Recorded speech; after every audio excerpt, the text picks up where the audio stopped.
Bonsoir et bienvenue dans notre observatoire nocturne. Installez-vous confortablement. Ce soir, nous allons entreprendre un voyage qui pourrait bien vous faire douter de la stabilité ou de l'immuabilité des plus grands objets de l'univers. Avez-vous déjà levé les yeux vers le ciel nocturne en essayant d'imaginer l'échelle colossale de ce que vous contemplez? Des milliards d'étoiles, chacune étant un soleil, et des milliards de galaxies, chacune étant un îlot de centaines de milliards de ces soleils. Imaginez maintenant qu'une de ces galaxies, l'une des plus grandes et des plus brillantes, est tout simplement disparue. Non pas explosée, non pas éteinte, mais volatilisée, ne laissant derrière elle qu'un vide béant et la perplexité des astronomes. Ce n'est pas une hypothèse. C'est un véritable mystère connu sous le nom du problème de l'amas d'Abel 2261. Aujourd'hui, nous allons tenter de comprendre ensemble comment cela est possible et pourquoi les plus brillants esprits de l'humanité s'interrogent encore si fortement en cherchant une réponse. Préparez-vous. Notre conférence pour le sommeil commence. Pour saisir toute la profondeur de ce secret, nous devons d'abord définir l'objet de notre étude. Imaginez, non pas une simple ville d'étoiles, mais une mégalopole entière, composée de centaines, voire de milliers de ces cités. C'est cela, un amas de galaxies. Ce sont les structures liées par la gravité les plus massives de tout l'univers. Ils agissent comme des toiles d'araignées cosmiques gigantesques, dont les nœuds sont formés de galaxies, de gaz, de poussière, et bien sûr, d'une quantité colossale de matière noire. L'amas qui nous occupe porte le nom de catalogue Abel 2261. Agassi Aracide. Il se situe à environ 2,7 milliards d'années-lumière de nous. En son centre, comme dans tout autre amas de ce type, devrait se trouver la galaxie la plus brillante et la plus massive, ce qu'on appelle la galaxie la plus brillante de l'amas. C'est en quelque sorte la reine, le monarque gravitationnel, qui a absorbé au fil du temps des dizaines de ses voisines plus petites. C'est précisément cette reine, cette galaxie centrale de l'amas Abel 2261 qui a provoqué la confusion générale. Elle n'est pas telle qu'elle devrait être. Son cœur, son noyau, a disparu. Là où l'on s'attendrait à trouver un nœud dense composé de milliards de vieilles étoiles et d'un trou noir supermassif, les astronomes ne voient qu'un nuage flou et diffus. C'est comme découvrir une salle du trône, sans trône ni souverain. C'est ainsi qu'a commencé l'une des enquêtes les plus intrigantes de l'astrophysique moderne. Alors, plongeons-nous sans attendre dans les détails de la première observation qui a donné naissance à cette énigme. Tout a commencé par l'examen de routine des données collectées par le télescope spatial Hubble. Les astronomes, utilisant cet instrument légendaire, sont habitués aux vues incroyables du cosmos lointain, mais ce qu'ils ont découvert au centre de l'amas. Abel 2261 dépassait largement l'ordinaire. Au cœur de cet amas colossal se trouvait une galaxie connue sous le nom de Atsisi 226 1395. Elle était gigantesque, boursouflée, sa lumière étant diffusée sur une zone excédant 2 millions d'années-lumière de diamètre. C'est 20 fois la taille de notre propre Voie lactée. Or, sa luminosité était répartie de manière anormalement uniforme. Habituellement, ces galaxies elliptiques géantes, formées par une multitude de fusions, possèdent un noyau extrêmement brillant et très compact. C'est là que la densité stellaire atteint son maximum et que se concentre l'essentiel de la masse. Mais ici, ce noyau était absent. Au lieu de cela, le centre de la galaxie semblait vide et distendu, comme si quelqu'un lui avait arraché le cœur. La réaction initiale des scientifiques fut un mélange d'incrédulité et de scepticisme technique. Était-ce un simple artefact dû au traitement des données ou une particularité de l'instrumentation de Hubble? Des dizaines de vérifications ont été effectuées. Les données ont été analysées à maintes reprises, utilisant différentes méthodologies et filtres. Mais le résultat est resté le même. La zone centrale de la galaxie était anormalement faible et très ténue. C'était comme regarder la photo d'une mégalopole de nuit et découvrir que son quartier d'affaires, où devraient de briller les milliers de lumières des gratte-ciel, était plongé dans l'obscurité totale. Cette observation est devenue le point de départ, le premier acte d'un drame qui continue de se dérouler aujourd'hui. Les scientifiques ont compris qu'ils n'étaient pas face à une erreur, mais à une anomalie fondamentale qui exigeait une explication.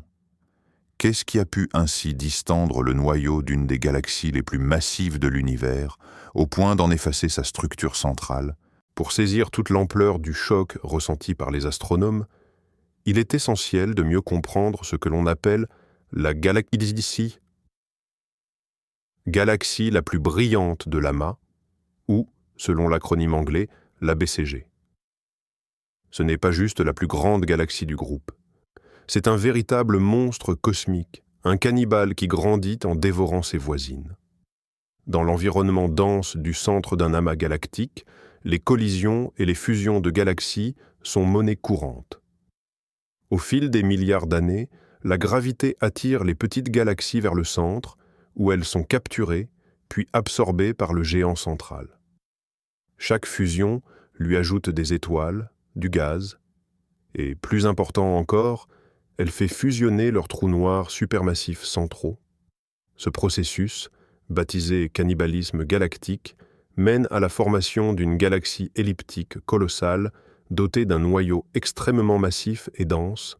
Les modèles théoriques et les observations de centaines d'autres amas confirment cette image. Les BCG présentent toujours un centre exceptionnellement brillant et bien défini. C'est leur signature, le résultat de leur histoire tumultueuse.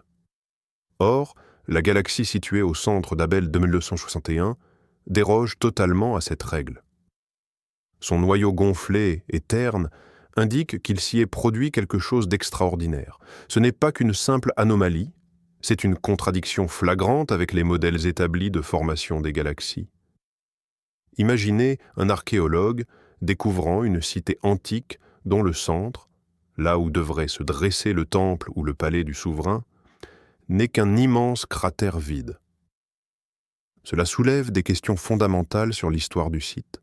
De la même manière, l'absence de noyau dans la galaxie centrale d'Abel 2261 oblige les astrophysiciens à revoir leur conception sur la vie et la mort des galaxies dans les conditions les plus extrêmes de l'univers. C'est une anomalie qui pourrait soit pointer vers un nouveau processus physique jusque-là inconnu, soit nous forcer à admettre que nos théories actuelles sont incomplètes. Au cœur de toute grande galaxie, tel le cœur endormi d'un dragon, sommeille un monstre, un trou noir supermassif. Ce n'est pas une figure de style, c'est une réalité astronomique bien établie.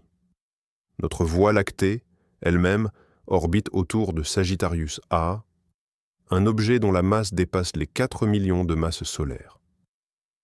Le trou noir de la galaxie d'Andromède est encore plus massif.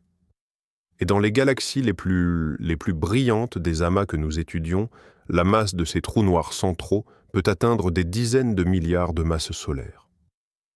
Ces objets ne sont pas de simples centres de gravité passifs.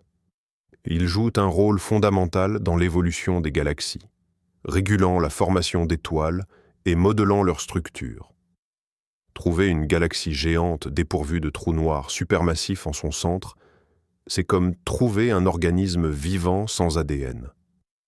C'est tout simplement inconcevable dans l'état actuel de nos connaissances. C'est là que l'énigme d'Abel 2261 devient encore plus profonde. Si cette galaxie centrale est dépourvue de noyau, où donc se cache son trou noir supermassif? Il devrait absolument y être. Elle est censée être l'une des plus massives de tout l'univers observable, potentiellement jusqu'à 100 milliards de masses solaires. Son influence gravitationnelle aurait dû attirer et consolider un amas stellaire dense autour d'elle, ce fameux noyau que nous ne voyons pas. L'absence de ce noyau suggère directement une absence possible du trou noir lui-même à son emplacement habituel. Cette hypothèse était si radicale que la plupart des scientifiques n'osaient même pas l'évoquer au début, où un trou noir de la taille de notre système solaire et pesant des milliards de soleils a-t-il bien pu disparaître? Il ne peut pas simplement s'évaporer, il ne peut pas exploser. C'est l'un des objets les plus stables et les plus durables de l'univers. Ainsi, l'enquête est passée de la question « Pourquoi le noyau est-il si étendu ?» à une interrogation bien plus troublante « Où est passé le trou noir ?» La traque de ce monstre disparu est devenue la priorité absolue de tous ceux qui étudiaient cet amas mystérieux. Face à l'impossible, il faut envisager les hypothèses les plus folles. Et la première théorie qui est tenue dans l'esprit des astrophysiciens était digne d'un blockbuster hollywoodien. Et si le trou noir avait été éjecté de sa galaxie? Ça ressemble à de la pure science-fiction. Mais cette idée repose sur une justification physique bien réelle, liée à l'un des phénomènes les plus exotiques de l'univers, les ondes gravitationnelles. Selon la théorie de la relativité générale d'Einstein, lorsque deux objets massifs, comme des trous noirs, orbitent l'un autour de l'autre et finissent par fusionner, ils créent des ondulations dans le tissu même de l'espace-temps. Ces ondes gravitationnelles emportent avec elles une quantité colossale d'énergie et d'impulsion. Si la fusion n'est pas parfaitement symétrique, par exemple si les trous noirs ont des masses différentes ou tournent dans des directions opposées, l'émission de ces ondes gravitationnelles sera, elle aussi, asymétrique. C'est un peu comme une fusée qui avance en projetant un jet de gaz vers l'arrière. Dans le cas des trous noirs, ils émettent un jet d'ondes gravitationnelles dans une direction et par la loi de la conservation de l'impulsion, reçoivent eux-mêmes une puissante poussée dans la direction opposée. Cet effet est appelé le recul gravitationnel ou le kick. Les calculs montrent que la vitesse de cette poussée peut être faramineuse, des centaines, voire des milliers de kilomètres par seconde.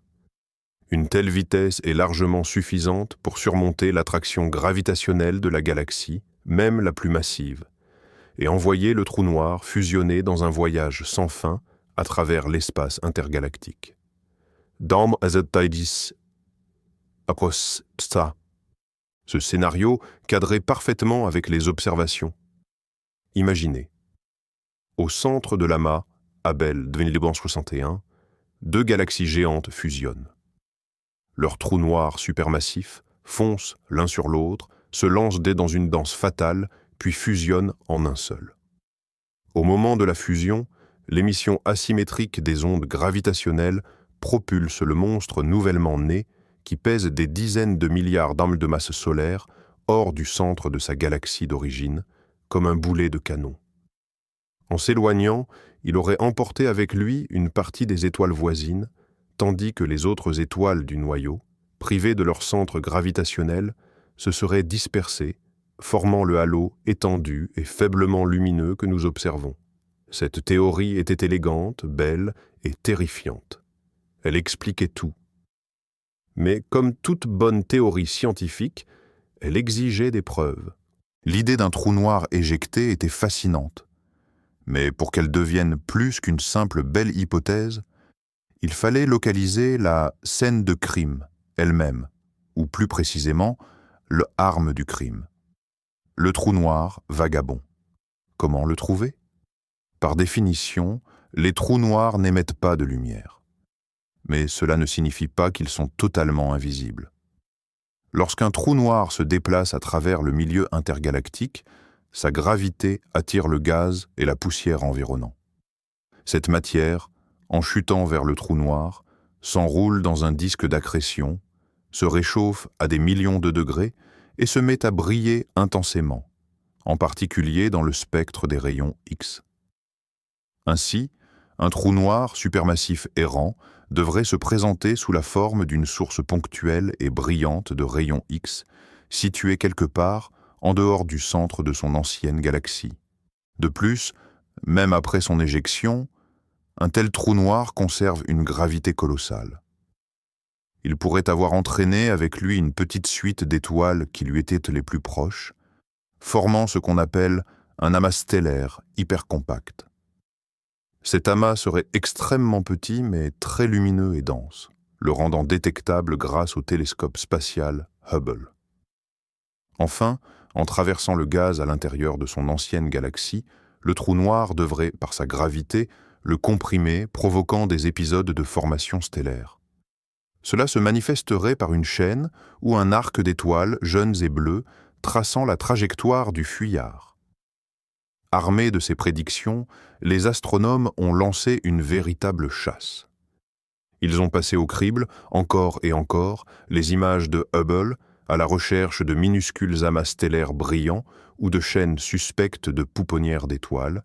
Ils ont braqué l'un des télescopes à rayons X les plus puissants de l'humanité, l'observatoire Chandra, sur Abell 2261. Leur objectif était simple, trouver le point lumineux qui trahirait l'emplacement du monstre disparu. C'était comme chercher une aiguille dans une botte de foin, mesurant des millions d'années-lumière, mais l'enjeu était trop important. La confirmation d'une des idées les plus audacieuses de l'astrophysique moderne était en jeu. L'observatoire spatial à rayons X, Chandra, est notre œil cosmique capable de déceler les phénomènes les plus chauds et les plus énergétiques de l'univers. Lancé par la NASA en 1999, il offre une netteté de vision inégalée dans le spectre des rayons X. Si Hubble observe les étoiles et les galaxies en lumière visible, Chandra, lui, révèle les disques d'accrétion autour des trous noirs, les restes de supernovae et le gaz chauffé à des millions de degrés qui remplit les amas de galaxies. C'est pourquoi Chandra était le principal espoir dans la quête d'un trou noir supermassif éjecté dans l'amas Abell 2261. Les scientifiques ont demandé et obtenu un temps d'observation conséquent sur ce télescope, pointant ses détecteurs sensibles précisément vers le centre de cet amas mystérieux. Leur attente ? Détecter une source de rayons X brillante, la signature du gaz s'accrétant et tombant sur ce trou noir vagabond. Les observations ont duré de nombreuses heures, capturant chaque photon précieux émanant des profondeurs du cosmos. S'en est suivie une analyse des données longues et méticuleuses. Les ordinateurs ont passé au crible des gigaoctets d'informations, construit des cartes détaillées du rayonnement X et soustrait le bruit de fond. Les chercheurs, retenant leur souffle, ont examiné attentivement les images. Ils cherchaient ce point précis, ce signal unique qui aurait validé leur théorie. Mais rien. À leur grande déception, aucune source de rayons X brillante et compacte, qui aurait pu être associée avec certitude à un trou noir errant, n'a été détectée. Zombie. Quelques faibles amas de rayonnement X ont été repérés, certes, mais ils pouvaient être n'importe quoi, des galaxies d'arrière-plan ou de petites poches de gaz. Aucun n'avait l'intensité requise pour correspondre à un trou noir supermassif en pleine activité d'accrétion. C'était un coup dur porté à la théorie du recul gravitationnel. Bien sûr, on pouvait supposer que le trou noir n'accrète pas de gaz pour une raison ou une autre. Peut-être traverse-t-il une région où la densité du milieu intergalactique est très faible. Mais cela paraissait peu probable. L'amas Abell 2261 est gorgé de gaz chaud, et un objet errant d'une telle taille n'aurait tout simplement pas pu ne pas laisser de traces visibles. L'absence de signal X ne réfute pas entièrement la théorie, mais la rend beaucoup moins crédible. L'énigme n'est pas résolue, elle est même devenue plus complexe. Si le trou noir n'a pas été éjecté, où est-il donc passé ? L'échec des observations de Chandra a contraint les scientifiques à revoir leurs copies et à explorer de nouvelles pistes. Et s'ils cherchaient au mauvais endroit, ou même la mauvaise chose ? C'est ainsi qu'est née une deuxième hypothèse majeure, moins spectaculaire, mais tout aussi intrigante. Et si le trou noir n'était jamais parti ? Et s'il était toujours au centre de la galaxie, mais que nous ne pouvions plus le voir tout simplement parce qu'il n'y avait presque plus d'étoiles autour de lui? Cette idée est connue sous le nom de l'hypothèse du décapage galactique, ou galactic stripping. Elle suggère que la galaxie centrale d'Abel 1961 est le résultat non pas d'une, mais d'une succession de fusions. Imaginons le scénario suivant.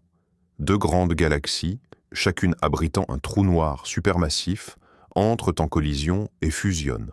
Leurs deux trous noirs commencent à se rapprocher, mais ce processus n'est pas instantané. Ils se mettent à tournoyer l'un autour de l'autre, formant un système binaire. Ce trou noir double agit alors comme un gigantesque fouet gravitationnel. En tournant, ce système perturbe l'orbite des étoiles au centre de la galaxie fusionnée, les projetant progressivement vers des orbites beaucoup plus lointaines et allongées. Ce mécanisme vide littéralement le cœur de ces étoiles, le rendant moins dense et beaucoup plus diffus. Imaginez maintenant qu'une autre fusion se produise peu de temps après, impliquant une troisième galaxie. Son trou noir se dirige également vers le centre, créant cette fois un système triple. La dynamique d'un tel système est encore plus chaotique et dévastatrice pour le noyau stellaire. Au fil des milliards d'années et d'une succession de ces fusions, la région centrale pourrait avoir été presque entièrement nettoyée de ces étoiles. Le résultat, exactement ce que nous observons. Une galaxie énorme et étendue, avec un noyau extrêmement faible et raréfié. Et en son centre, invisible à nos yeux, se cachent non pas un, mais peut-être deux, voire trois trous noirs supermassifs. Ces derniers, qui n'ont pas encore eu le temps de fusionner, auraient dispersé toutes les étoiles environnantes grâce à leur danse gravitationnelle. Cette hypothèse expliquait élégamment l'absence de noyau stellaire lumineux, sans avoir recours à l'idée exotique d'un trou noir éjecté. Elle suggère que le ou les trous noirs sont bien là, mais simplement entourés du vide qu'ils ont eux-mêmes créé. L'hypothèse de la dispersion de l'enveloppe stellaire semblait plausible, mais elle présentait elle aussi des failles considérables. Premièrement, pour dénuder le noyau de manière aussi efficace que ce que l'on observe dans Abel 261, il faudrait des conditions de fusion très spécifiques. Il ne s'agirait pas d'un seul impact puissant, mais plutôt d'une série de fusions successives et sèches, c'est-à-dire des fusions impliquant des galaxies déjà pauvres en gaz. Si du gaz avait été présent, il se serait refroidi pour former de nouvelles étoiles au centre, recréant ainsi un noyau brillant. Or, cela n'a pas eu lieu. Statistiquement, il est peu probable de trouver un amas dont l'histoire des fusions soit aussi singulière. Deuxièmement, même si des étoiles ont été éjectées du centre, elles n'auraient pas pu simplement disparaître. Elles auraient dû former un immense et vaste halo stellaire autour de la galaxie. Bien qu'un tel halo soit effectivement observé, sa structure et sa densité ne correspondent pas entièrement aux prédictions des modèles. Il semblerait qu'il n'y ait pas seulement manque d'étoiles au centre, mais qu'il y en ait globalement moins que ce qu'on attendrait d'une galaxie de cette masse. Cependant, l'argument principal contre cette théorie était lié aux trous noirs eux-mêmes. Si le centre abrite effectivement un système double ou triple de trous noirs supermassifs, ceux-ci devraient finir par fusionner avec le temps. Le processus de fusion, nous le savons, s'accompagne d'une émission extrêmement puissante d'ondes gravitationnelles. Même si l'effet de recul n'était pas assez fort pour éjecter le trou noir final, la fusion elle-même aurait dû laisser des traces, des distorsions spécifiques dans la structure de la galaxie que les astronomes n'ont pas encore détectées. De plus, si les trous noirs n'ont pas encore fusionné, ils devraient interagir avec le gaz et les étoiles environnantes, générant ainsi des signatures radio et rayons X spécifiques. Or, celles-ci ne sont pas non plus observées. Par conséquent, l'hypothèse de la dispersion de l'enveloppe n'apportait pas non plus une réponse complète et satisfaisante. Elle expliquait bien le noyau dilaté, mais soulevait de nouvelles questions sur l'absence des autres effets qu'elle prédisait. La communauté scientifique se trouvait dans une impasse. Les deux théories principales, celle de l'éjection et celle du décapage, présentaient à la fois des forces et des faiblesses. Aucune d'elles ne parvenait à expliquer entièrement toutes les singularités d'Abel 1961. Il était évident qu'une percée nécessiterait un nouvel outil, une approche renouvelée du problème. Et c'est là qu'entre en scène le nouvel acteur, l'ultime espoir de l'astronomie moderne, le télescope spatial James Webb. Lancé fin 2021, il prend la suite de Hubble, mais avec des capacités radicalement supérieures. Son atout majeur, un miroir massif de 6,5 mètres et la capacité d'observer l'univers dans le domaine de l'infrarouge. Pourquoi est-ce si crucial pour percer le secret de l'amas d'Abel 2261 ? Premièrement, la lumière infrarouge pénètre bien mieux les nuages de poussière cosmique. Si le trou noir éjecté ou son escorte stellaire sont dissimulés derrière ses voiles, Webb sera capable de les repérer là où Hubble ne voyait qu'obscurité. Deuxièmement, Webb est spécialisé dans l'observation des étoiles froides et anciennes qui constituent la majorité de la masse des galaxies elliptiques géantes. Il peut établir une cartographie de la masse stellaire de la galaxie centrale bien plus précise que Hubble, et ainsi confirmer ou infirmer définitivement la présence et la taille du vide en son cœur. Mais surtout, Webb possède une sensibilité sans précédent. Il est capable de détecter des objets extrêmement faibles et lointains. Si un amas stellaire hypercompact, le escorte, emporté par le trou noir, se cache quelque part aux abords de la galaxie centrale, Webb est le meilleur outil pour le localiser. Il pourra distinguer cet amas des amas globulaires classiques ou des galaxies d'arrière-plan en analysant sa couleur, sa taille et la composition de ses étoiles. Les astronomes qui travaillent sur Abel 2261 placent d'immenses espoirs dans le James Webb.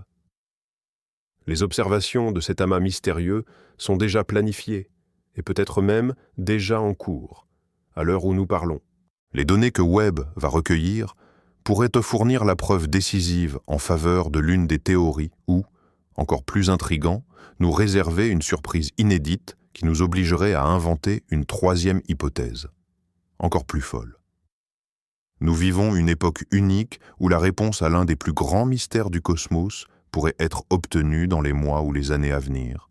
Quelle que soit l'explication, l'existence même d'une anomalie comme Abel 2261 a déjà des répercussions considérables sur notre compréhension de l'univers. Ce n'est pas une simple bizarrerie locale, c'est un véritable défi lancé aux modèles fondamentaux de l'évolution des galaxies. Si la théorie du recul gravitationnel s'avère exacte, cela constituerait la première preuve observationnelle directe que les trous noirs supermassifs peuvent réellement être éjectés de leur galaxie hôte. Cela signifierait que des monstres sombres invisibles, pesant chacun des milliards de masses solaires, pourraient errer dans l'espace intergalactique. Cela ouvrirait un tout nouveau champ de recherche, la POPUKI, population des trous noirs supermassifs errants.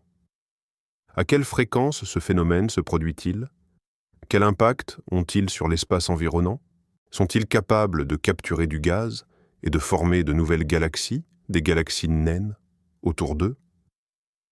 Une telle découverte modifierait notre perception de la démographie cosmique.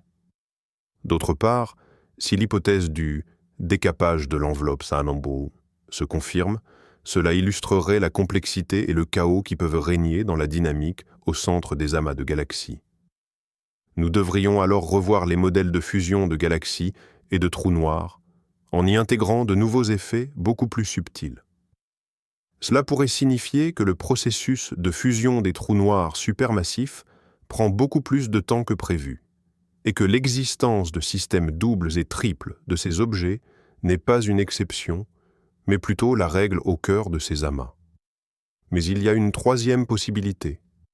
Et si aucune de ces deux théories n'était la bonne, et si ce que nous observons était la manifestation d'une physique entièrement nouvelle qui nous est encore inconnue, peut-être est-ce lié aux propriétés de la matière noire, qui constitue la majeure partie de la masse de l'amas ? Ou peut-être, cela touche-t-il à la nature intrinsèque des trous noirs eux-mêmes, à ce qui se déroule au-delà de l'horizon des événements. Le mystère Abel 2261 est l'illustration parfaite du fonctionnement de la science. Elle identifie une anomalie quelque chose qui ne cadre pas avec la vision actuelle du monde, et cela devient le point de départ d'une nouvelle connaissance. Cette énigme cosmique nous oblige à dépasser nos conceptions habituelles et à poser les questions les plus audacieuses sur la structure de notre univers. Revenons au principal suspect, le recul gravitationnel. Pour saisir l'ampleur de ce phénomène, il faut d'abord se représenter l'énergie colossale qui est libérée. La fusion de deux trous noirs supermassifs est l'événement le plus puissant de l'univers depuis le Big Bang. En une fraction de seconde, l'énergie émise sous forme d'ondes gravitationnelles dépasse l'énergie lumineuse combinée de toutes les étoiles de l'univers observable. C'est un chiffre absolument ahurissant. Et si même une infime partie de cette énergie est dirigée de manière asymétrique, cela suffit à propulser le trou noir, résultant à une vitesse colossale. La physique de ce processus est complexe et nécessite les simulations informatiques les plus puissantes, résolvant les équations d'Einstein. Ces simulations révèlent que la magnitude du recul dépend fortement de deux paramètres principaux: le rapport de masse entre les trous noirs fusionnants et l'orientation de leurs spins, c'est-à-dire leurs axes de rotation. Le recul maximal est atteint lorsque les spins des trous noirs sont opposés et se situent dans le plan de leur orbite. Dans ce cas, dit idéal, la vitesse de recul peut atteindre 5000 km par seconde. C'est presque 2% de la vitesse de la lumière. Or, la vitesse de libération ou vitesse d'évasion pour une galaxie aussi gigantesque n'est que de quelques centaines de kilomètres par seconde. Par conséquent, éjecter un trou noir est théoriquement plus que réalisable. Mais quelle est la probabilité d'un tel scénario idéal? Statistiquement, la majorité des fusions se produisent avec des orientations de spin beaucoup plus chaotiques, ce qui entraîne des vitesses de recul bien inférieures. Pour expliquer l'anomalie observée dans Abell 2261, il faut un kick extrêmement puissant, et donc une configuration de fusion très spécifique. Cela rend l'hypothèse de l'éjection possible, mais légèrement tirée par les cheveux d'un point de vue statistique. C'est comme si les scientifiques disaient « Oui, cela aurait pu arriver, mais pour cela, il aurait fallu que les trous noirs s'alignent d'une manière bien précise et hautement improbable. » C'est pourquoi l'absence de preuves directes, comme une source de rayons X errante, fragilise tant cette théorie. Elle postule un événement exceptionnel, mais ne fournit pas les preuves exceptionnelles qui devraient l'accompagner. Et si nous cherchions au mauvais endroit? Que se passerait-il si le trou noir éjecté était invisible aux rayons X parce qu'il est en quelque sorte affamé? Imaginons que ce trou noir ait effectivement reçu une impulsion cosmique puissante et qu'il file à travers l'espace intergalactique. S'il ne rencontre pas de nuages de gaz suffisamment denses sur sa trajectoire, l'accrétion sera extrêmement faible. La quantité de matière tombant dedans serait bien trop infime pour créer un disque d'accrétion brillant, visible par l'observatoire Chandra. Dans ce scénario, le trou noir serait quasiment indétectable. Mais peut-il se trahir d'une autre manière? Oui, par le phénomène de lentille gravitationnelle. Selon la théorie de la relativité générale, tout objet massif déforme l'espace-temps autour de lui. La lumière provenant d'objets lointains, passant près de ce corps massif, sera courbée comme si elle traversait une lentille optique. Un trou noir supermassif, même vagabond, est une lentille gravitationnelle extrêmement puissante. S'il passe par hasard précisément sur notre ligne de mire par rapport à une galaxie d'arrière-plan très éloignée, il en déformera l'image, créant des arcs, des anneaux caractéristiques, ou même des images multiples de cette galaxie. Cet effet est appelé micro-lentille gravitationnelle, car la lentille est ici un objet compact et isolé. Repérer de tels événements est une tâche incroyablement ardue. Il faut scruter en permanence des millions d'étoiles et de galaxies en arrière-plan, dans l'espoir d'apercevoir une distorsion caractéristique et de courte durée. Pour le cas d'Abell 2261, Cela nécessiterait des observations répétées et très profondes avec les télescopes Hubble ou Webb afin d'essayer de capturer un signal aussi fugace. C'est bien plus compliqué que de simplement détecter une source de rayons X stationnaire. C'est néanmoins l'une des rares méthodes qui nous restent pour découvrir un trou noir vagabond affamé. À ce jour, des observations avec une précision et une durée suffisantes n'ont pas été menées. Mais cela pourrait devenir l'un des objectifs des futures missions spatiales. L'idée qu'une lentille invisible pesant des milliards de soleils se cache quelque part dans l'obscurité est à la fois effrayante et fascinante. Revenons encore une fois au télescope Hubble pour examiner ce qu'il nous a révélé au-delà de la simple absence de noyau. Les images en champ profond de cet amas, capturées par Hubble, sont un véritable chef-d'œuvre. Nous y voyons non seulement la galaxie centrale bombée et diffuse, mais aussi des centaines d'autres galaxies, plus petites, dispersées sur l'intégralité du champ de vision. Or, au milieu de tout cela, il y a quelque chose de particulièrement fascinant. Ces clichés révèlent une multitude de galaxies déformées, étirées en de fines arches. Il ne s'agit pas de type de galaxies étranges. C'est un exemple classique de fort effet de lentille gravitationnelle. L'amas Abell, Venille 261 dans son ensemble, grâce à sa masse colossale, dont la majeure partie est constituée de matière noire, agit comme une gigantesque lentille bénaturelle. Il courbe la lumière d'autres galaxies encore plus lointaines situées derrière lui, nous permettant de les observer sous une forme grossie et déformée. En étudiant ces arches, les astronomes peuvent reconstruire très précisément la distribution de la masse au sein de l'amas. Ils peuvent ainsi cartographier où exactement se concentre la gravité. Et cette carte apporte une surprise supplémentaire. Elle confirme que le centre de masse de l'amas coïncide effectivement avec la position de la galaxie centrale diffuse. C'est un point crucial. Cela signifie que le centre gravitationnel n'a pas bougé. Cela pose problème à la théorie de l'éjection. Si un trou noir supermassif, représentant une part significative de la masse du noyau, avait été éjecté, cela aurait dû entraîner un léger mais détectable décalage du centre de masse de toute la galaxie par rapport au centre de masse de l'amas entier. La galaxie se serait en quelque sorte rétractée dans la direction opposée. Or, les données de lentilles gravitationnelles ne montrent rien de tel. Les centres coïncident avec une grande précision. C'est un argument de poids en faveur de l'idée que, quoi qu'il se soit passé, cela a eu lieu exactement au centre gravitationnel de l'amas et que la masse principale n'a pas été déplacée. Cela fait pencher la balance en faveur de l'hypothèse de l'épluchage par pression dynamique ou de toute autre dynamique interne, plutôt que d'une éjection externe. Chaque nouveau détail que nous apprenons de ces observations ne fait qu'ajouter de nouvelles couches à cette énigme déjà complexe. Outre l'optique et les rayons X, les astronomes disposent d'une autre fenêtre sur l'univers, les ondes radio.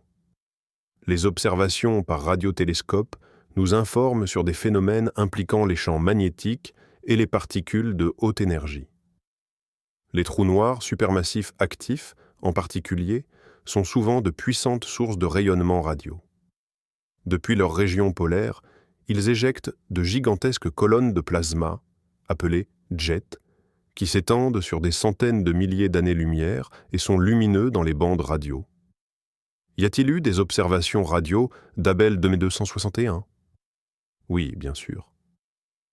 À l'aide d'instruments tels que le VLA, ou Very Large Array, au Nouveau-Mexique, les scientifiques ont soigneusement examiné cet amas. Ils cherchaient soit un signal radio émis par le trou noir central, ou un système binaire, soit une source radio vagabonde. Et une fois de plus, les résultats ont été décevants. Aucune source radio puissante n'a été détectée au centre de la galaxie, alors que l'on pourrait s'y attendre d'un trou noir aussi massif. Cela ne signifie pas qu'il est absent, mais simplement qu'il est inactif pour le moment. C'est-à-dire qu'il n'ingère pas activement de matière et n'émet pas de jet.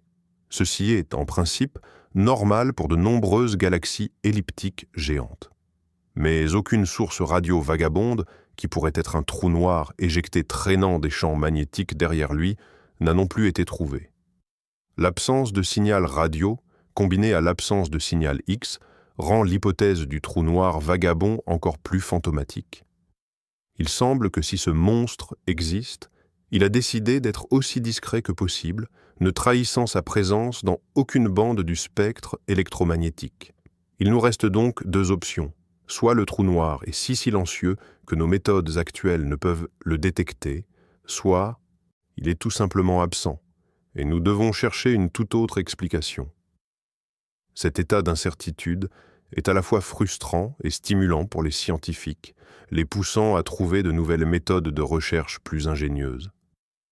Abordons l'hypothèse du décapage ou stripping sous un angle légèrement différent. Nous avons dit qu'un trou noir supermassif double peut agir comme un véritable fouet gravitationnel, dispersant les étoiles autour de lui. Ce processus est appelé le effet de fronde. Lorsqu'une étoile passe à proximité de ce système binaire, elle peut recevoir une accélération gravitationnelle si puissante qu'elle est éjectée de la galaxie à une vitesse faramineuse. Ce sont les étoiles dites hypervéloces.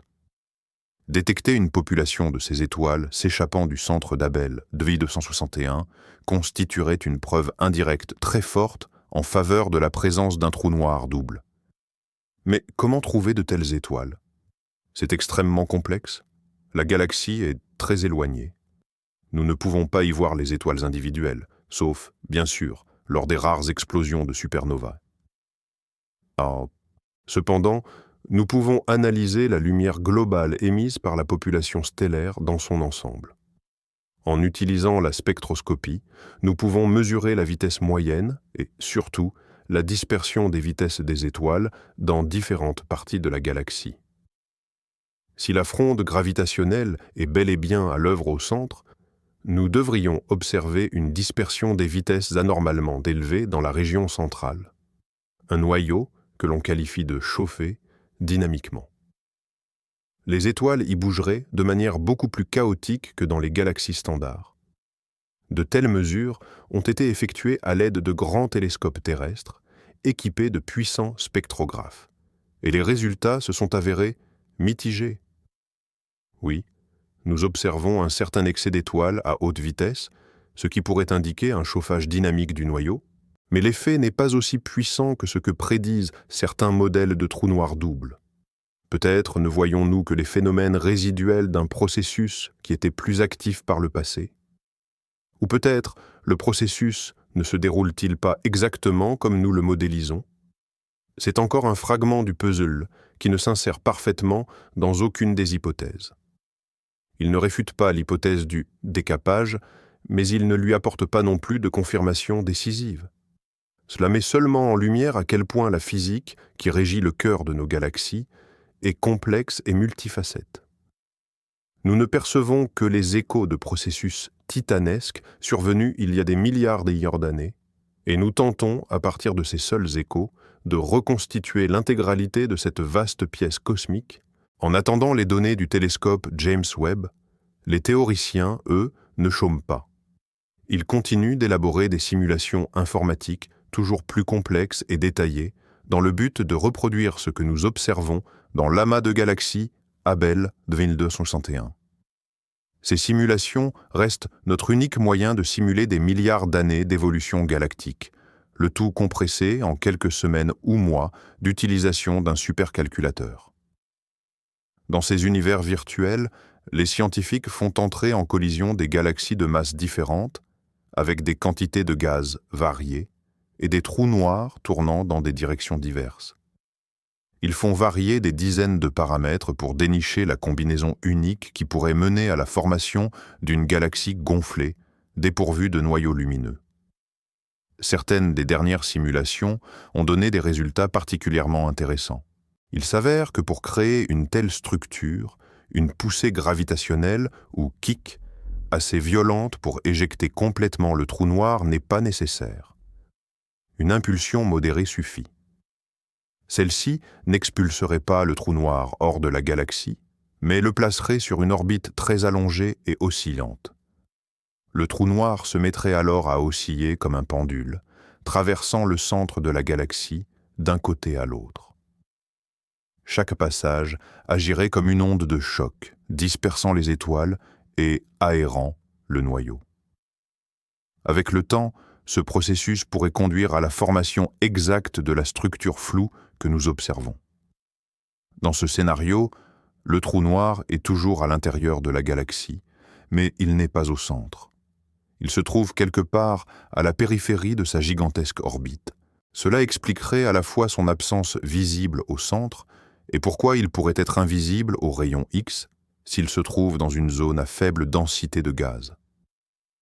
Ce qui, là, scénario du pendule, représente un compromis très attirant entre les deux hypothèses principales. Il n'exige ni une éjection complète, ni un système complexe de plusieurs trous noirs qui n'auraient pas fusionné. Cependant, il doit, lui aussi, être vérifié. Le James Webb pourrait potentiellement localiser ce trou noir déplacé s'il est entouré, même modestement, de gaz en accrétion ou d'étoiles. Les simulations continuent d'être affinées et chaque nouveau modèle apporte aux astronomes observateurs de nouvelles pistes sur ce qu'il faut chercher et surtout où le chercher. Prenons un peu de recul par rapport aux théories fondamentales pour explorer une piste plus exotique. Et si nous n'avions pas affaire à des trous noirs classiques, mais à autre chose?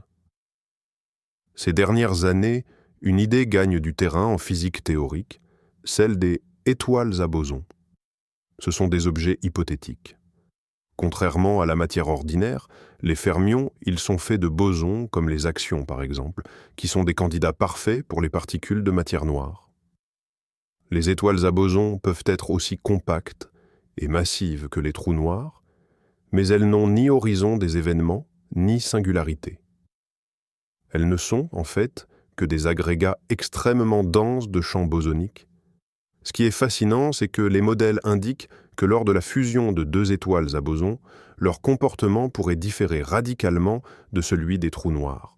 Au lieu de simplement fusionner, elles pourraient exploser ou se disperser, éjectant une grande partie de leur masse sous forme de champs de scalaires. Se pourrait-il qu'au centre d'Abell 2261, nous observions les conséquences de la fusion non pas de trous noirs supermassifs, mais d'étoiles à bosons supermassives? Un tel événement pourrait complètement détruire l'objet central, ne laissant derrière lui qu'un halo stellaire boursouflé. Cette hypothèse est, bien sûr, à la frontière de la science actuelle. Nous n'avons encore aucune preuve de l'existence de ces étoiles à bosons, mais elle illustre parfaitement comment des énigmes, comme celle d'Abell 2261, obligent les chercheurs à sortir des sentiers battus. Quand les explications classiques ne suffisent plus, il faut aller explorer les recoins les plus audacieux et les moins vérifiés de la physique théorique. Si le James Webb ne parvient finalement pas à localiser le trou noir disparu, ce genre d'idées exotiques deviendra de plus en plus pertinent. Peut-être que cette anomalie cosmique n'est pas seulement un défaut dans nos modèles d'évolution galactique, mais la première indication de l'existence d'une physique entièrement nouvelle qui dépasse les limites du modèle standard. Parlons des échelles de temps. Nous observons l'amas d'Abell 2261 tel qu'il était il y a 2,7 milliards d'années. C'est le temps qu'il a fallu à sa lumière pour nous atteindre. Cela signifie que l'événement catastrophique qui a mené à la destruction du noyau s'est produit encore plus tôt, peut-être il y a 3 ou 4 milliards d'années. C'est un point crucial.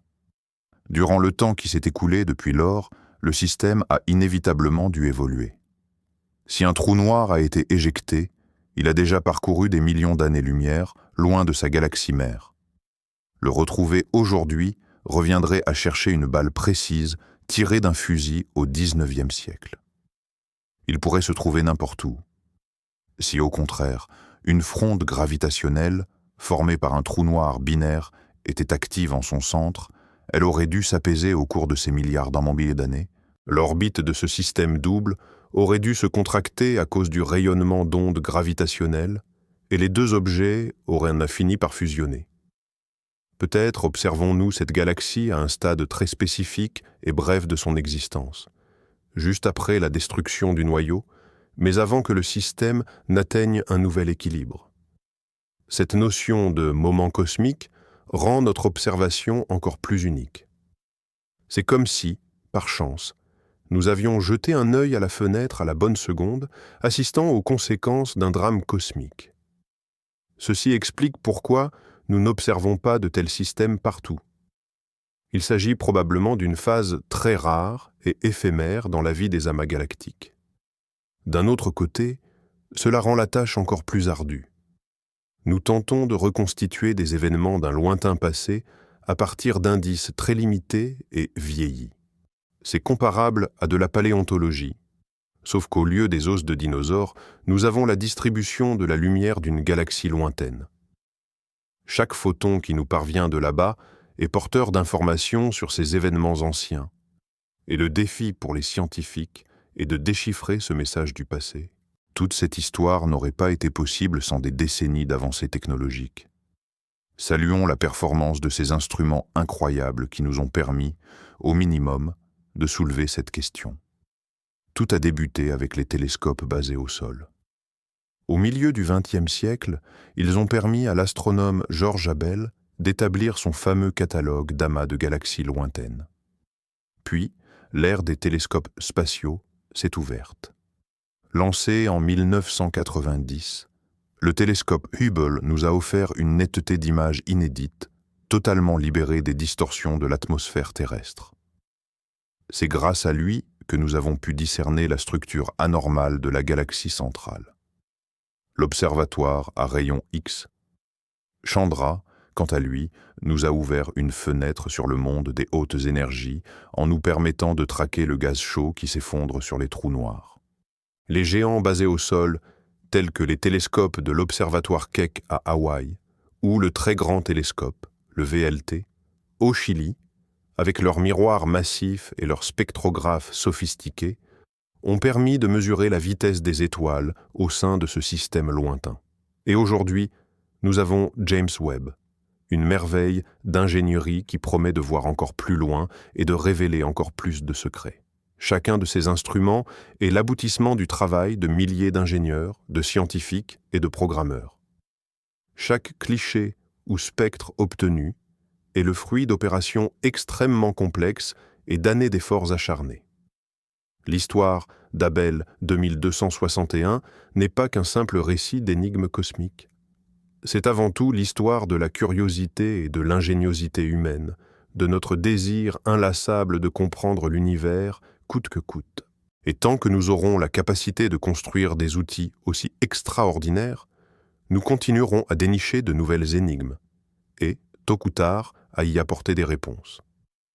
Cette course technologique au savoir est l'un des aspects les plus inspirants de la science contemporaine. Abordons maintenant un autre aspect crucial, le rôle de la matière noire. Nous savons que les amas de galaxies sont majoritairement constitués non pas d'étoiles ou de gaz, mais de cette substance énigmatique. Elle n'émet ni n'absorbe la lumière, mais trahit sa présence uniquement par la gravité. Le halo de matière noire qui enveloppe Abel de 2261 est des centaines de fois plus massif que l'ensemble de ces galaxies réunies. C'est cette structure qui assure la cohésion de tout le système. Quel rôle la matière noire a-t-elle pu jouer dans cette histoire? Premièrement, elle établit un potentiel gravitationnel général au sein duquel les galaxies se meuvent. Sa répartition détermine directement les trajectoires de fusion. Deuxièmement, lors de la fusion d'amas, les composantes stellaires des galaxies peuvent interagir violemment et être dispersées, tandis que leurs halos de matière noire se traversent mutuellement presque sans résistance. Cependant, ces halos exercent une forme de traînée gravitationnelle sur la matière ordinaire. Cet effet, connu sous le nom de friction dynamique, force les objets plus massifs, comme les trous noirs ou les noyaux galactiques, à ralentir et à plonger vers le centre du potentiel gravitationnel commun. Dans le scénario d'un trou noir éjecté, celui-ci aurait dû surmonter non seulement l'attraction des étoiles de sa galaxie, mais aussi l'attraction colossale du halo de matière noire dans son intégralité. Cela signifie que la vitesse d'éjection, le fameux kick nécessaire, devrait être encore plus élevée que ce que nous avions initialement estimé. D'un autre côté, dans le scénario de la coquille dépouillée, la dynamique d'un trou noir binaire au centre dense du halo de matière noire pourrait être extrêmement complexe. Certaines théories suggèrent que la matière noire pourrait former un pic de densité très important en son centre, ce qui influencerait potentiellement le processus d'expulsion des étoiles. Tant que nous n'aurons pas compris avec certitude ce qu'est la matière noire et comment elle interagit avec elle-même, son rôle dans cette énigme demeure l'une des grandes inconnues. Résoudre le mystère d'Abel 2261 pourrait indirectement nous apporter de nouvelles clés sur la nature de cette insaisissable substance. Ce qui rend ce mystère encore plus intrigant, c'est l'idée que nous ne sommes peut-être pas les premiers à nous poser cette question. Si la vie intelligente existe quelque part ailleurs dans l'univers, toute civilisation ayant atteint un niveau technologique suffisant au sein d'une galaxie de l'amas, Abel 2261, aurait forcément observé cette anomalie de ses propres yeux, ou plus précisément avec ses propres télescopes. Imaginez une civilisation nichée sur une planète dans l'une des galaxies voisines de cet amas. Pour eux, la galaxie centrale ne serait pas un simple point flou, comme elle l'est pour nous, mais un objet colossal et dominant dans leur ciel nocturne. Ils l'auraient observé tout au long de leur histoire. Ils auraient vu comment elle dévorait d'autres galaxies, et ils auraient été les témoins directs de la disparition subite de son noyau brillant. Quel aurait été l'impact sur leur science, leur philosophie, leur religion? La réalisation que même des structures aussi gigantesques que le cœur d'une galaxie peuvent s'évanouir aurait pu provoquer chez eux un bouleversement fondamental. Peut-être qu'en ce moment même, à 2,7 milliards d'années-lumière de nous, d'autres scientifiques, très différents de nous, pointent également leurs instruments vers cette énigme, échafaudent leurs propres théories et attendent impatiemment les données de leurs observatoires de pointe. Ce n'est bien sûr que pure spéculation. Mais cela nous aide à admettre que les lois de la physique sont universelles. Et les mystères que nous pose l'univers pourraient-ils l'être tout autant? Nous tous, humains et hypothétiques extraterrestres, sommes les explorateurs d'un même cosmos illimité. Et des objets comme Abel 2261 représentent un défi commun à toute intelligence, quelle que soit son origine. Au-delà de la quête du trou noir en lui-même, les chercheurs traquent d'autres preuves indirectes susceptibles d'élucider le passé de ce système stellaire. Les amas globulaires constituent l'un de ces précieux indices. Ce sont des regroupements sphériques et très denses, de centaines de milliers, voire de millions, d'étoiles très anciennes, gravitant autour des galaxies à la manière de satellites. Les grandes galaxies, comme la galaxie centrale d'Abel 2261, devraient en théorie posséder des milliers de ces amas. L'étude de leur distribution et de leur dynamique peut donner des informations cruciales sur l'histoire des fusions galactiques. Si la galaxie centrale s'est formée en absorbant une multitude de galaxies plus petites, elle a dû également capturer leurs amas globulaires. Par conséquent, son système d'amas devrait être particulièrement vaste et étendu. Le télescope Hubble a effectivement révélé un nombre impressionnant de ces amas autour de cette galaxie. L'analyse de ces données a montré qu'ils sont distribués de manière relativement symétrique et ne présentent aucun signe évident d'une perturbation récente et violente, ce à quoi on pourrait s'attendre après l'éjection d'un trou noir supermassif. Leur mouvement correspondrait plutôt à un lent et progressif réchauffement du système, causé par de multiples fusions successives. Il s'agit là d'un autre argument, certes mineur mais significatif, venant étayer l'hypothèse dite du décapage de l'enveloppe. Cependant, ce tableau présente des nuances. Nous n'observons que les amas les plus brillants et la réalité pourrait être bien plus complexe. Le télescope spatial.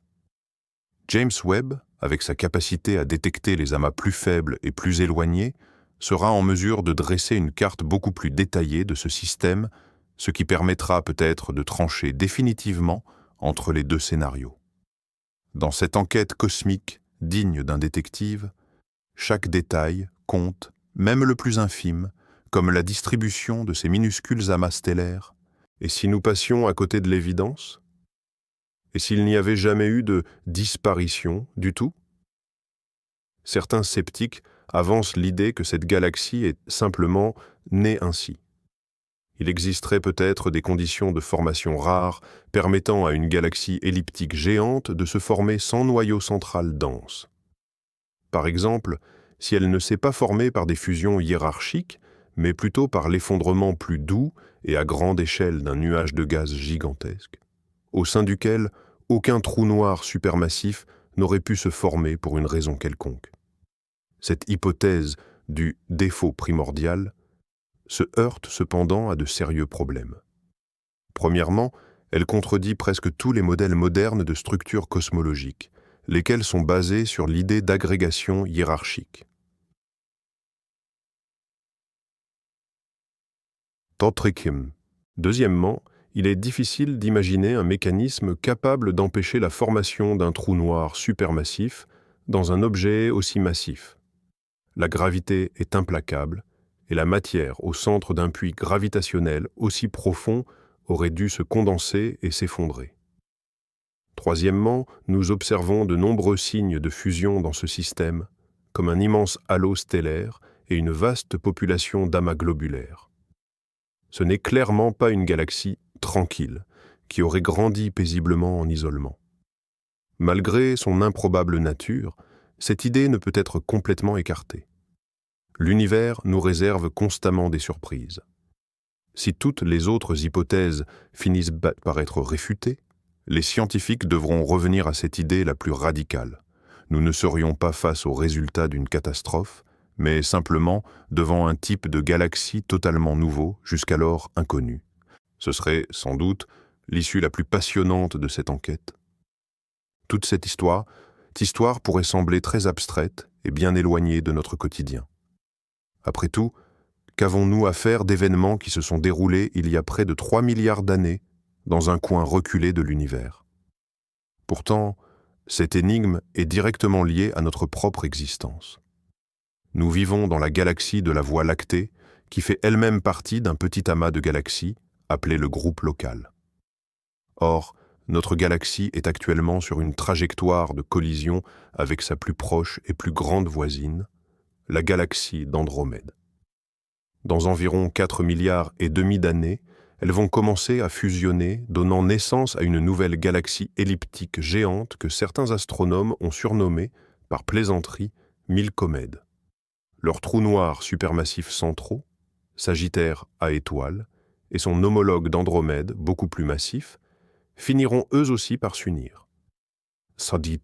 Cette fusion s'accompagnera elle aussi d'une puissante libération d'ondes gravitationnelles et, potentiellement, d'un recul gravitationnel. Sera-t-il assez puissant pour éjecter ce trou noir nouvellement formé du centre de Milcomède? Il est probable que non, étant donné le rapport de leur masse, mais l'étude de cas extrêmes, tels qu'Abel 2261, nous aide à mieux comprendre la physique de ces processus et à prédire avec plus de précision le futur lointain de notre propre foyer galactique. En comprenant ce qui peut arriver dans les systèmes les plus massifs, nous saisissons mieux les règles qui régissent la vie et l'évolution de notre propre galaxie. D'une certaine manière, en plongeant notre regard dans l'abîme d'Abel 2261, nous observons l'un des futurs possibles et les plus dramatiques de notre propre coin de l'univers. Revenons au télescope James Webb et examinons les programmes d'observation spécifiques prévus pour percer ce mystère. L'un des programmes clés s'appelle PRIME, Primordial-like Resolved Investigations of a Missing Black Hole, que l'on pourrait traduire par investigation résolue de type primordial d'un trou noir manquant. L'objectif est d'obtenir des images ultra profondes de la région centrale de l'amas, en utilisant plusieurs filtres infrarouges. Cela permettra aux scientifiques d'établir des cartes extrêmement détaillées de la couleur et de la luminosité de la population stellaire. Grâce à ces cartes, ils pourront déterminer l'âge et la composition chimique des étoiles dans les différentes zones de la galaxie. Si le noyau a été détruit par un effet de recul gravitationnel, nous devrions observer une distribution relativement uniforme d'étoiles anciennes. En revanche, s'il a été vidé par un trou noir binaire, nous pourrions détecter une structure plus complexe, révélant différentes populations d'étoiles sur des orbites variées.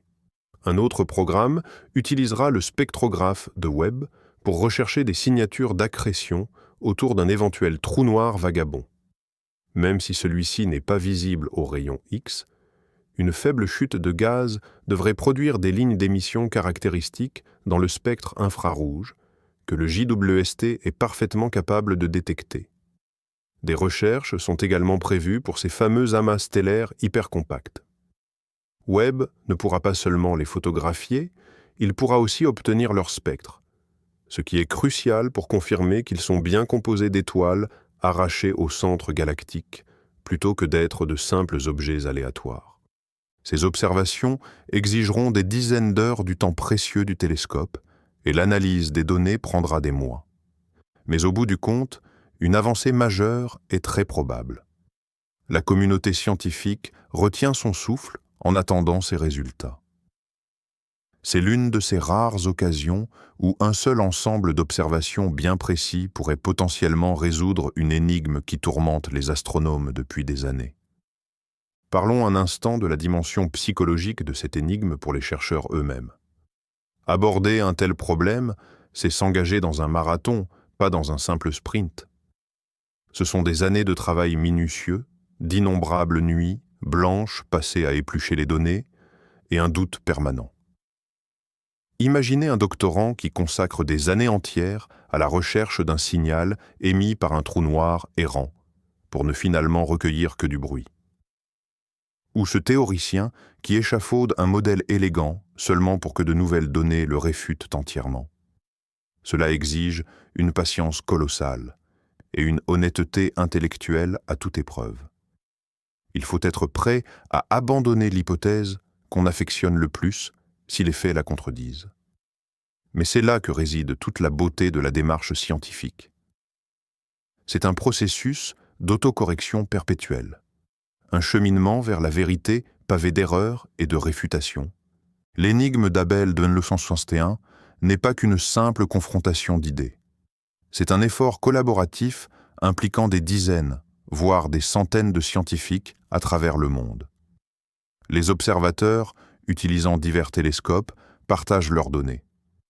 Les théoriciens et ceux qui travaillent sur la simulation comparent leurs modèles à ces résultats. Il y a un dialogue constant qui se transforme parfois en débat passionné lors des conférences. Mais tous n'ont qu'un seul objectif: comprendre ce qui s'est réellement passé. Cette passion collective pour la connaissance, cette quête commune pour percer l'énigme que la nature nous a lancée, est la véritable force motrice de la science. Et même si nous ne trouvons pas de réponse définitive dans l'immédiat, le processus même de la recherche nous aura déjà enrichi de nouvelles connaissances, de nouvelles méthodes et de nouvelles questions, en plus des deux hypothèses principales, l'éjection et le dénudage du noyau. Il existe des scénarios hybrides. Il est même possible que les deux phénomènes se soient reproduits. Imaginons la fusion de deux galaxies. Leurs trous noirs centraux forment un système binaire qui commence à perturber les étoiles du noyau, le rendant de plus en plus diffus. Puis, après un certain temps, ces deux trous noirs finissent par fusionner. Au moment précis de la coalescence, il se produit un phénomène de recul gravitationnel.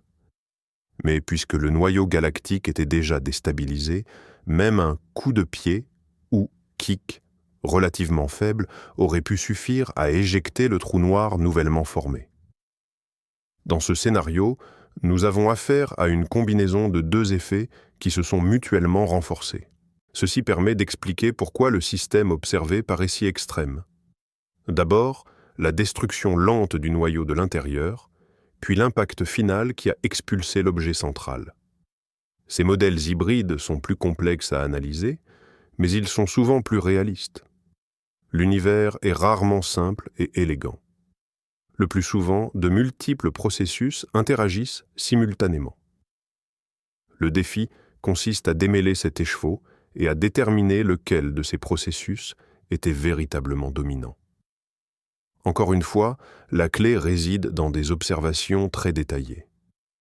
Par exemple, si le télescope Webb découvre que le halo stellaire possède une forme très spécifique et asymétrique, cela pourrait être la signature d'un tel processus en 2 étapes.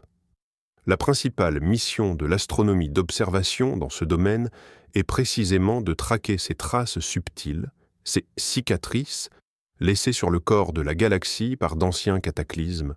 Il est fascinant de comparer Abell 2261 à d'autres amas célèbres considérés comme problématiques.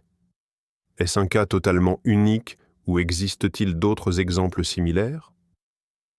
Les astronomes recherchent activement d'autres exemples de galaxies dont le noyau semble manquer. Et de fait, quelques bons candidats ont déjà été identifiés. On trouve par exemple dans l'amas de la Vierge la galaxie NJZ 4486b. C'est un satellite de la galaxie géante Messier 87. Celle-ci possède également un noyau double, ce qui pourrait indiquer une fusion récente et la présence d'un système binaire de trous noirs supermassifs, toujours en attente de fusion. Autre exemple, l'amas Abell 779, dont la galaxie centrale présente aussi un noyau très diffus. Cependant, aucun de ces cas n'atteint l'extrême d'Abell 2261. Dans ces autres systèmes, les noyaux sont soit moins faibles, soit d'autres indices révèlent des processus plus standards. Pour l'instant, Abell 2261 reste le détenteur du record, l'exemple le plus éclatant de cette anomalie. Cela en fait un laboratoire idéal pour étudier le phénomène. En concentrant nos meilleurs instruments sur ce seul et unique objet, nous pouvons espérer décrypter la physique du processus dans ses manifestations les plus pures et extrêmes. Ce n'est qu'après, armés de cette connaissance, que nous pourrons revenir sur les cas moins marqués et déterminer s'ils font partie du même phénomène. Il est fréquent en science que l'étude d'un unique objet, pourvu qu'il soit très inhabituel, apporte plus de connaissances que l'analyse statistique de centaines de cas normaux. Imaginons un instant que le télescope James Webb l'ait finalement déniché, qu'il ait découvert un petit amas d'étoiles, compact et isolé, loin du centre de la galaxie. L'analyse spectrale révélerait que les étoiles y sont animées de vitesse colossale, trahissant la présence en leur centre d'un objet massif invisible. Ce serait elle, le trou noir supermassif, fraîchement éjecté, accompagné de sa cour. Quelle serait la réaction de la communauté scientifique? Ce serait la nouvelle numéro 1, affichée en une de toutes les revues et de toutes les conférences. Ce serait un triomphe éclatant pour la théorie de la relativité générale d'Einstein, une confirmation spectaculaire de ses prédictions. Cela ouvrirait un nouveau chapitre passionnant dans l'étude de l'évolution galactique. Des chercheurs du monde entier se lanceraient corps et âme dans l'étude de cet objet, cherchant à en mesurer la masse, la vitesse et la trajectoire. Les théoriciens s'affronteraient pour déterminer quel modèle de fusion expliquerait le mieux la vitesse de recul, le kick observé. Ce serait un véritable moment, eureka, pour toute une génération d'astrophysiciens. Mais que se passerait-il si c'était l'inverse? Et si les observations les plus poussées du Webb ne révélaient absolument rien? Pas de trou noir vagabond, pas de double noyau, ni aucune explication évidente à l'absence d'activité.